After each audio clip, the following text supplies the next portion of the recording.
Mark Levine, Excel Bradshaw Management Group. Now, as I've done in the past, I've gone on to the different forums of different websites relating to our industry, property management in the New York City area.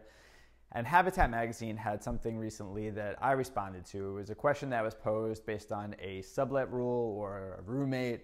And I thought that it might be helpful to share that with everybody, share the question, share my answer, and let you know my train of thought on the issue. So right now, I have it printed out. I'm going to read it to everybody so that you understand the question, and then I'll go through my thought process of the answer that I did give. And I hope that my answer was right there on the ball, and I think it was. So here's the question. I live in a co-op that I detest, and I have it on the market, but it looks like it may be quite a long time before I am able to unload. I have taken in a roommate because I feel unsafe here, and he has been with me for a year now. My co-op has no rental policy. I'm wondering if I can just leave him here since he has already been a tenant for a year. Should I have him write checks to cover the maintenance so that his residency is more established? Should I present him as my significant other? The board is hostile and irresponsible, and I don't trust them. They have different rules for board members, and I want out desperately. I would like to leave my friend here since the location works for him. Meanwhile, I would like to move on to greener pastures. Now, there's a few issues that I would take issue with, and that's if I'm the property manager of this particular property. So if let's pretend that the shareholder is still in the apartment and they've taken on a roommate. Now, in New York, really not much you can do about that because there's the so-called roommate law. Even though somebody is in your apartment, you are there, so there's not much to be considered a sublet. The other caveat, especially in proprietary leases when you're dealing with cooperatives, is that you can basically have an immediate family member, a sibling, a son, a daughter, a parent. They could live in the apartment, and it's pretty much unclear if you need to be there too as a shareholder, and it's open to interpretation. So if you maybe got dragged down into court by a board and you had put your daughter in there without approval of the board of directors, they may not get anywhere with that. And that's on a case-by-case basis, and that's just my opinion. You should speak to an attorney about that.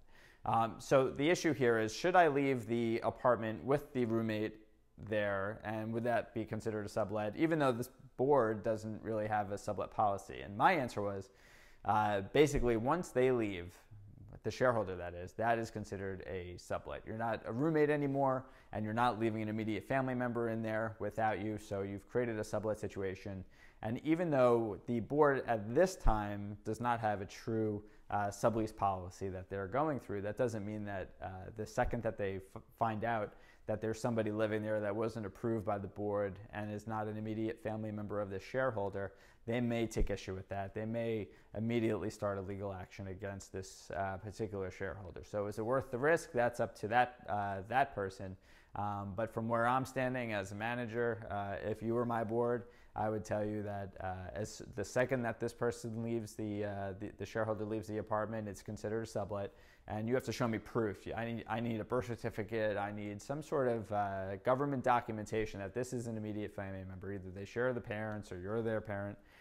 Other than that, you're kind of leaving yourself in a legal lurch. So I said, sorry to be the wet blanket, but you're creating a sublease situation that's not going to go over favorably. So I hope that sheds a little light on the illegal sublease and also the roommate law and the immediate family members. And of course, always consult an attorney when you're dealing with these specific topics. And proprietary leases, they change from property to property. So I'm just going on generals here. So I hope that answer was satisfactory. If you want to like us on Facebook, check us out at facebook.com/xlbradshaw. On Twitter, you could follow us at twitter.com/xlbradshaw. We are at xlbradshaw. If you want to email me, my email is mblevine@ebmg.com. It is open all the time, and I love to respond. I have very fast fingers. So that is it. I hope to see everybody here again soon, and I look forward to making more videos on these specific issues that relate to the New York City property management world. Till next time.